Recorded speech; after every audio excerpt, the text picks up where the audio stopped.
Good morning, students.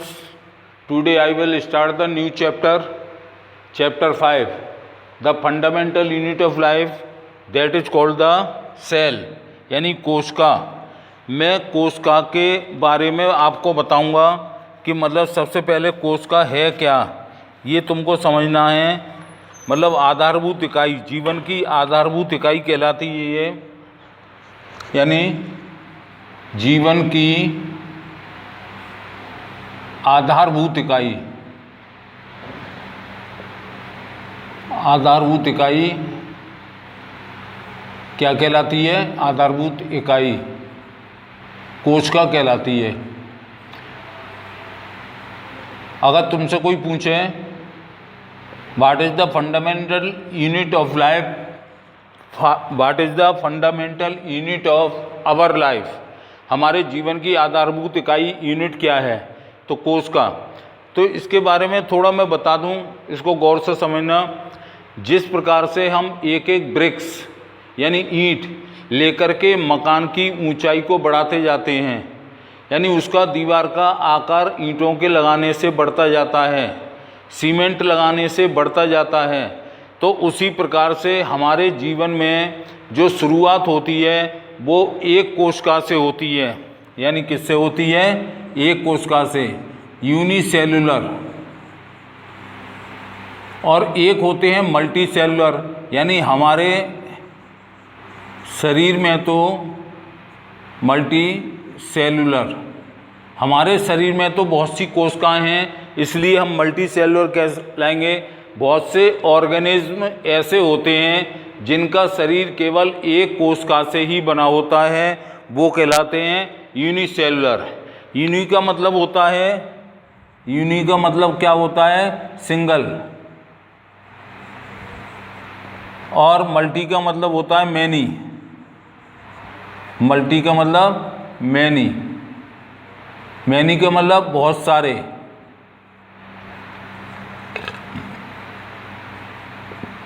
और single का मतलब होता है एक, यानी जिन जीवों का which organism made up of a single cell that is called the unicellular।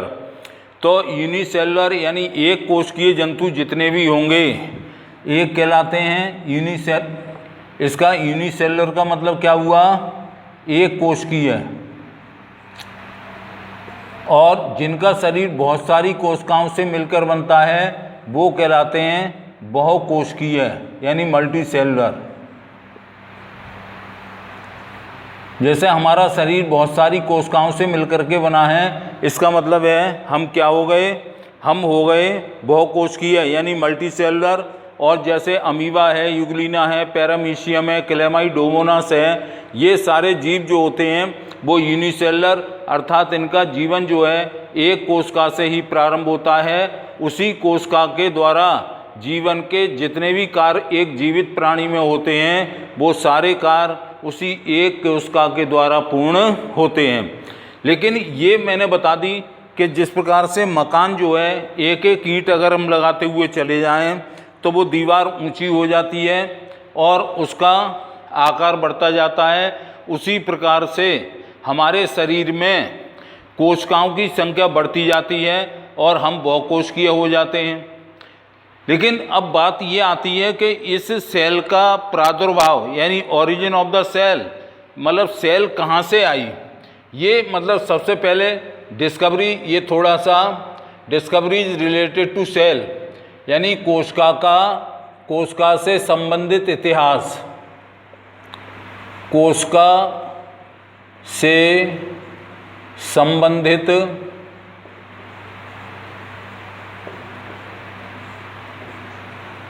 इतिहास, यानी कोशिका का सबसे पहले किसने क्या काम किया, किसने क्या काम किया। तो मैंने ये 2-3 नाम लिखे हुए हैं। इसमें सबसे पहले नाम आता है रॉबर्ट हुक का। ही डिस्कवर्ड, अगर ये आ जाए हु डिस्कवर्ड द सेल तो नाम यही आ जाएगा। ये क्वेश्चन आता भी है तो ध्यान रखना। रॉबर्ट हुक ने 1665 में first of all discovered in a thin slice of cork, also coined the term cell. इसका ही नाम क्या दिया था? कोशिका। इसका नाम दिया था कोशिका। यानी इन्होंने मतलब क्या काम किया, कॉर्क जानते हो ना, ढक्कन कह लो एक तरह से, कवर, बोतल में लगती है, लकड़ी की होती है कॉर्क। तो उस कॉर्क के ब्लेड से लेकर के, रेजर से लेकर के पतले पतले स्लाइस यानी पतली पतले परत काटी और उनको जो है माइक्रोस्कोप में देखा तो उन्हें सबसे पहले कुछ चैम्बर दिखाई दिए। उस चैम्बर को दिखाई दिया, चूंकि कॉर्क जो है नॉन लिविंग है, इसलिए जो है वो मतलब क्या हुई, उसका नाम उन्होंने सेल रखा यानी कोशिका। तो समझ लो कि कोशिका की खोज करने वाले वैज्ञानिक का नाम लिखो तो रॉबर्ट हुक।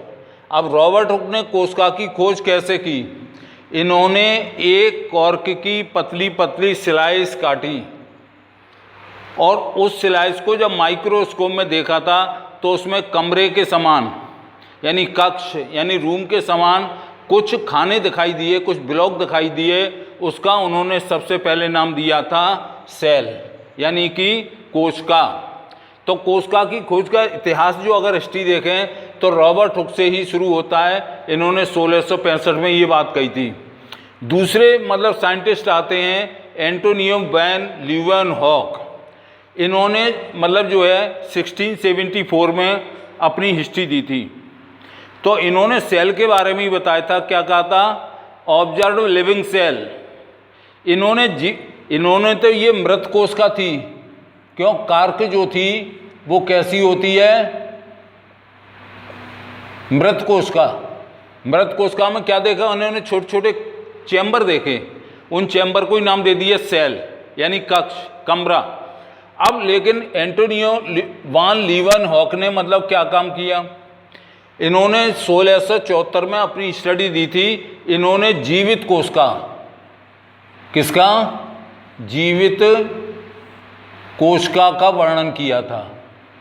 जैसे हम तुम लोग जीवित हैं, पेड़ पौधे जीवित हैं, तो इनकी कोशिका की।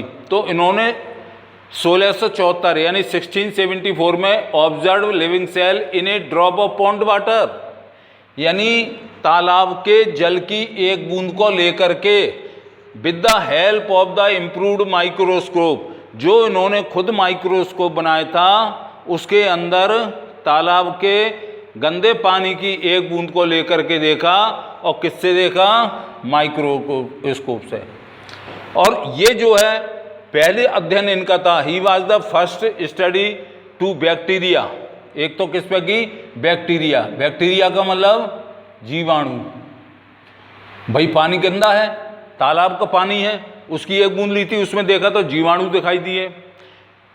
जीवाणु, स्पर्म्स का मतलब जानते हो, शुक्राणु, जिससे हमारी तुम्हारी उत्पत्ति होती है, शुक्राणु। ये देखे एग सेल, अंडकोश का, क्या देखी थी, अंडकोश का, अंडकोश का।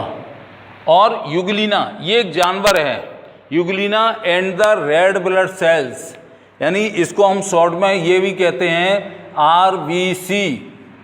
हमारे ब्लड में 3 प्रकार की सेल्स होती हैं, यानी 3 प्रकार की कणकाएं होती हैं। एक लाल रुधिर कणकाएं, एक श्वेत रुधिर कणकाएं और एक बिंबाणु, यानी इनको कहते हैं red blood cells, white blood cells और प्लेटलेट्स। तो ये जो है इन्होंने जो अध्ययन किया था एंटोनियो वान लीeuwenhoek ने, वो इन चीज़ों का अध्ययन किया था। और सजीव कोशिका थी ये, जीवित यानी कि सजीव कोशिका।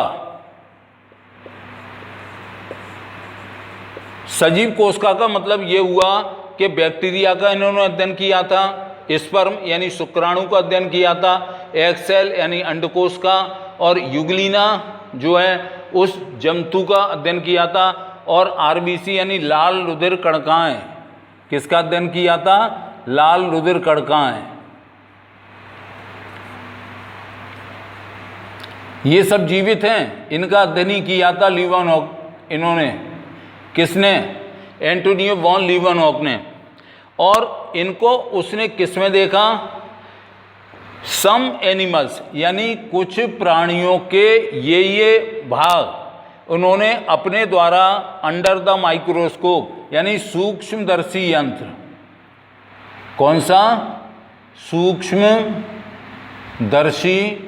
यंत्र, यानी जिन जीवों को हम अपनी नगण्य आँखों से नहीं देख सकते हैं वह उपकरण सूक्ष्मदर्शी यंत्र कहलाता है। यानी जो बहुत ही छोटे होते हैं, जिनको हम अपनी इन आँखों से नहीं देख सकते हैं, तो उनको देखने के लिए जिस उपकरण का उपयोग किया जाता है उसे सूक्ष्मदर्शी कहते हैं।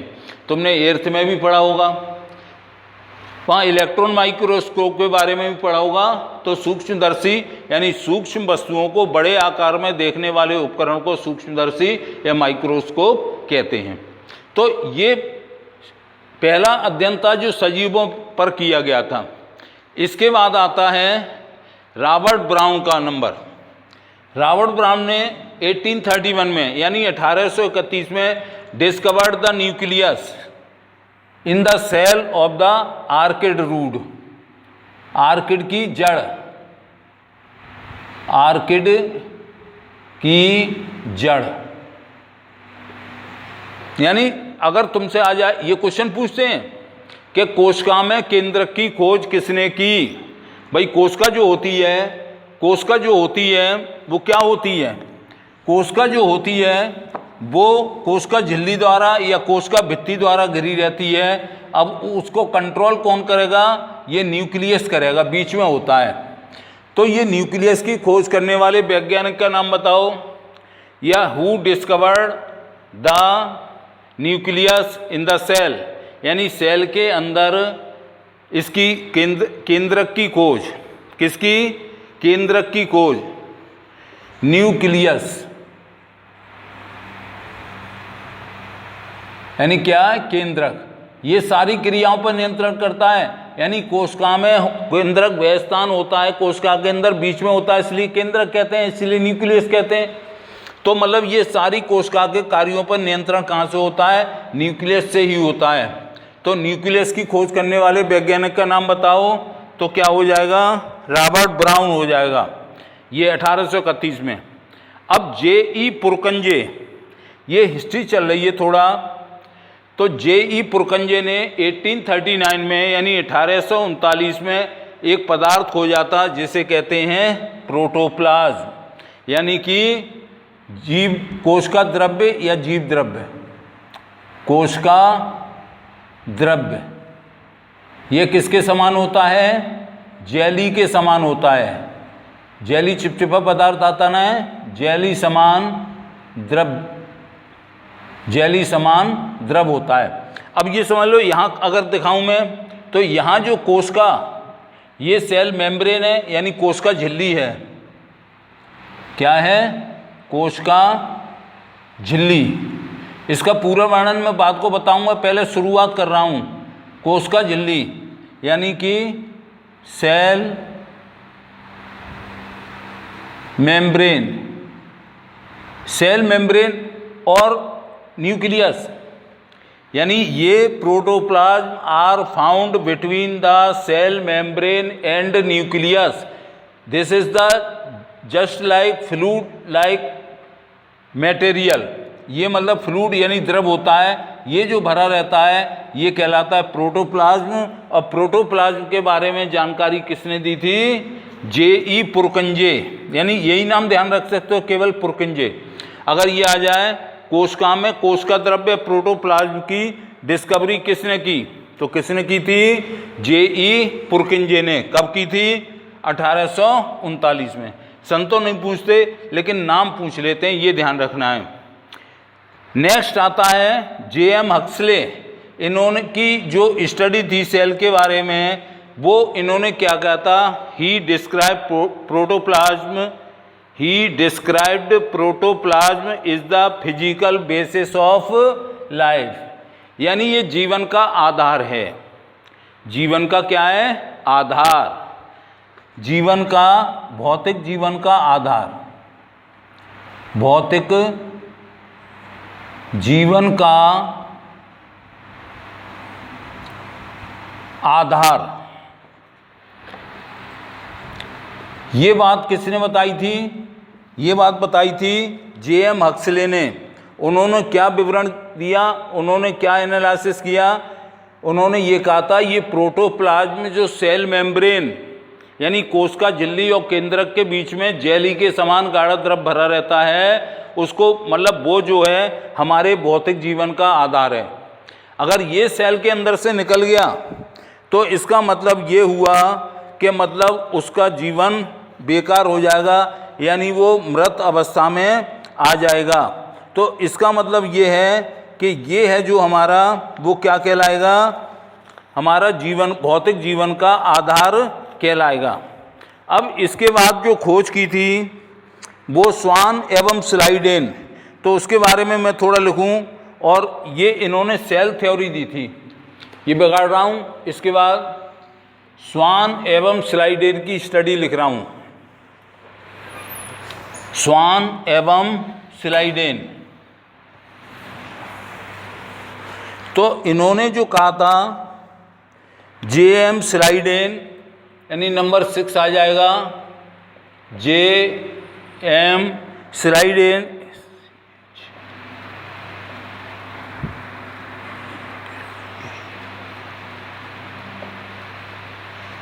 ये स्लाइडेन, जे.एम. स्लाइडेन नाम है।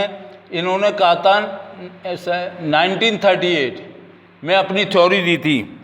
एंड थियोडोर, ये दो वैज्ञानिक थे। कौन कौन से थे? थियोडोर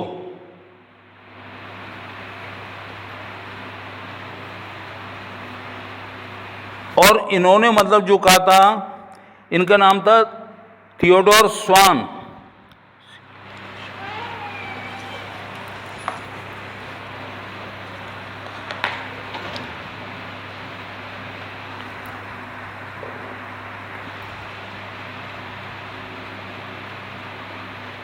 और इन्होंने जो थ्योरी दी थी शायद 1939 में, इन्होंने जो थ्योरी दी थी, ये दो वैज्ञानिक थे, स्लाइडेन एवं स्वान के नाम 39।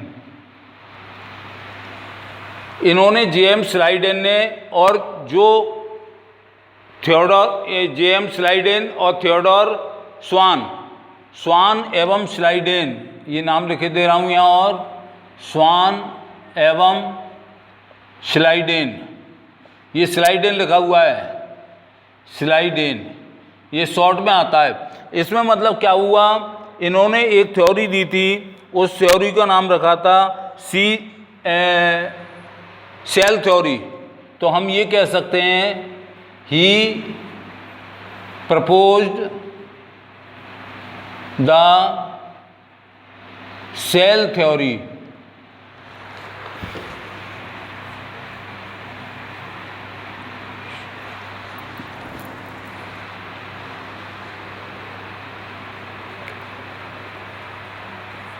यानी कोश का सिद्धांत, ये भी पूछ लेते हैं क्वेश्चन में, कोश का सिद्धांत किसने प्रतिपादित किया था?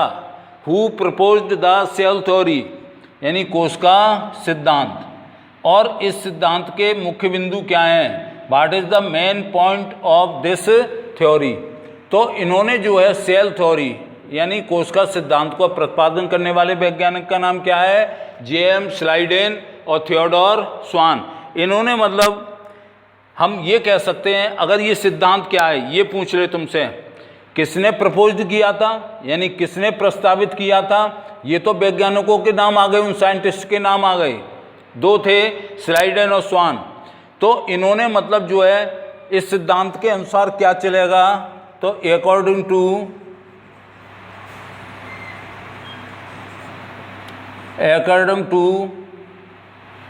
दिस थ्योरी, यानी इस सिद्धांत के अनुसार मुख्य बिंदु क्या हैं वो पूछ लेते हैं कि मतलब ये क्या है। तो इन्होंने पहला ये दिया था सिद्धांत, all living organism,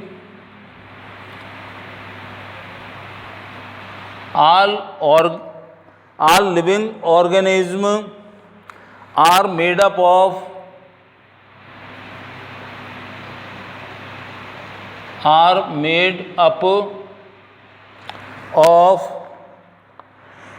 cells and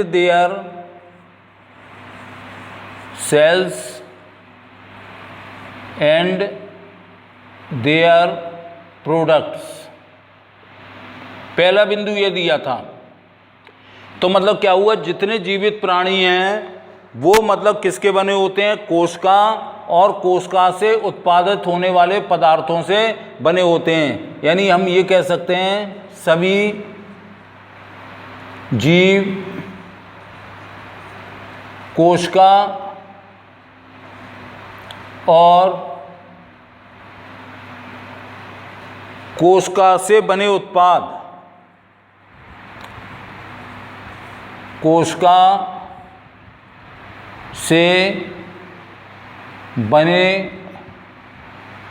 उत्पाद के बने होते हैं।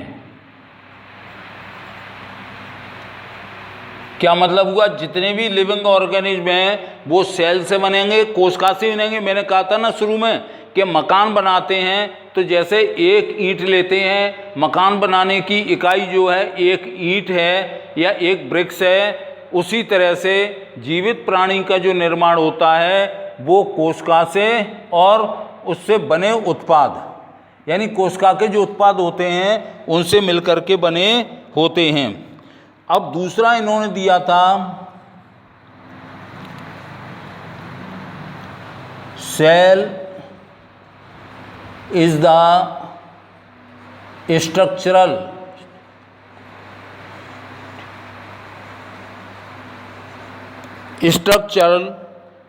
and functional unit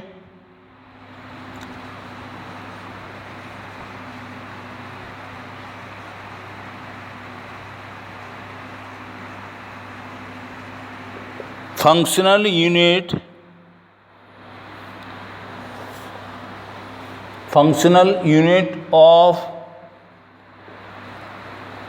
living organism।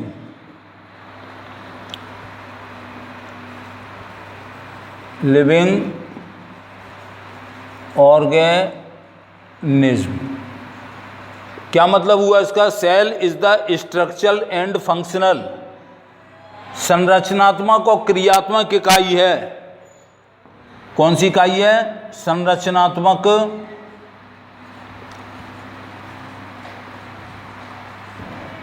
और क्रियात्मक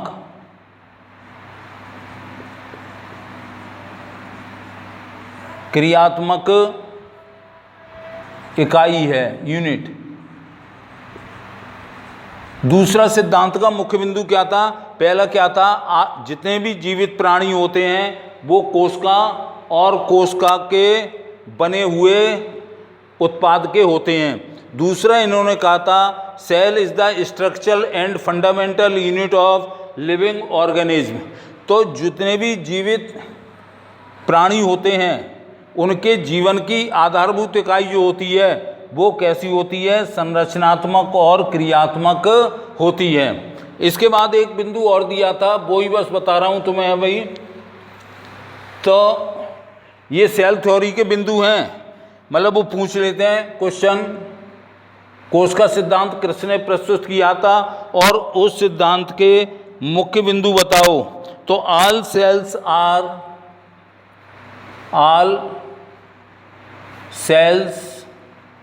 are basically similar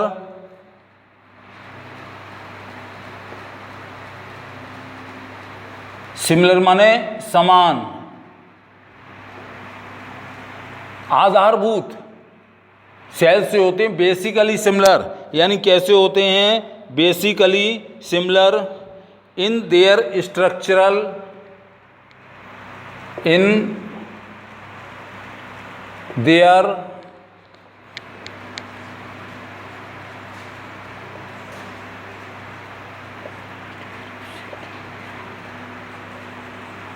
structural organisation,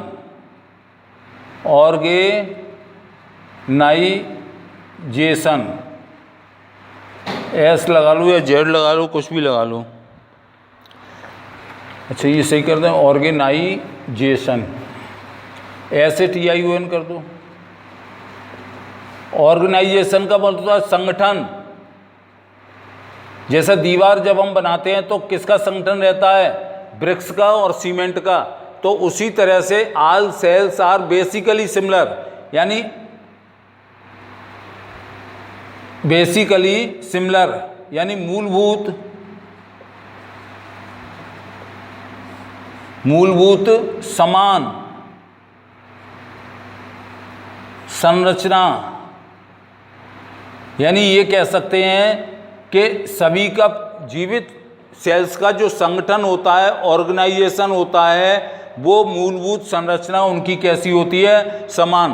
तो इनके ये तीन सिद्धांत के सेल थ्योरी के, दिस थ्योरी का मतलब सेल थ्योरी के जो है तीन बिंदु हो गए। एक तो सभी प्राणी जो है या जीवित प्राणी जो है, जीवित कोई भी प्राणी है तो वो जीव कोशिका किससे मिली है, कोशिका और उसके कोशिका से बने उत्पाद से बनी है। दूसरा ये था इनकी संरचनात्मक इकाई, यानी जीवित प्राणी की जो क्रियात्मक और संरचनात्मक इकाई है।